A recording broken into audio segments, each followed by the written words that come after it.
এই রান্নাটা হয়ে গেলেই সবাইকে ডেকে খেতে বসিয়ে দেবা বৌমা। আচ্ছা মা, ঠিক আছে। মা, মা, এই বাঞ্চতটা এখানে কেন এসছে? তুই কার কথা বলছিস? এই যে মাসিমা, আমার কথা বলছি গো। আপনার ছেলেটা না খুব দুষ্টু, একটু ইয়ার কিউ বোঝে না বাবা গো বাবা। হ্যাঁ গো, তুমি আমার ভাইকে গালাগালি দিলে। বাড়াটা গালাগালি দেবো না তো কি দেবো? ও বলছো তার বাল, বাড়া আমাকে ঘরে একা পেয়ে আমার প্যান্টের ভিতরে হাত ঢুকে দিয়েছে।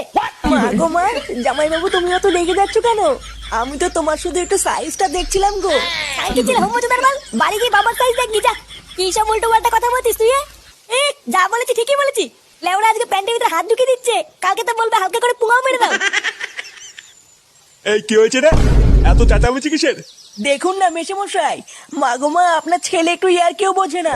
ওটাই আর কি ছিল বাঞ্চুদ? দেখেছেন তো কিভাবে বলছে। দেখো মা, আমি কিন্তু বলে দিচ্ছি, এই চুদির ভাই যদি বাড়িতে থাকে আমি কিন্তু বাড়ি থাকবো না, বলে দিলাম। চোরে বাচ্চা, তুই ঘর থেকে বেরিয়ে যা। আমরা কোনো কাজকর্মের বেলায় নেই, কোনো রোজগার পাতি নেই, আবার বড় বড় কথা।